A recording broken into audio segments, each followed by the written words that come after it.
Баяғы бәлеқор, жалақор, жазғышбек деген аттан қорқады көп мұғалімдер. Қудалайды одан қалса. Мектеп оқытушыларына қысым көрсеткенді қойында. Наверное, есть какие-то моменты, где людей это не устраивает. Ни школьников, ни родителей, ни педагогов, возможно. Мы досконально об этом не знаем, но общество очень сильно это обсуждает.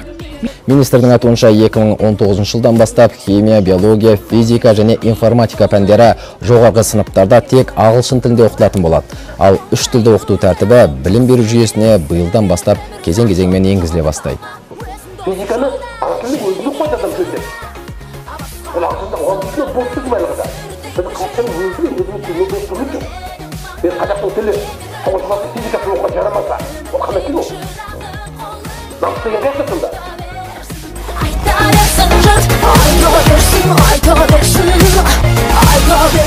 I got versin.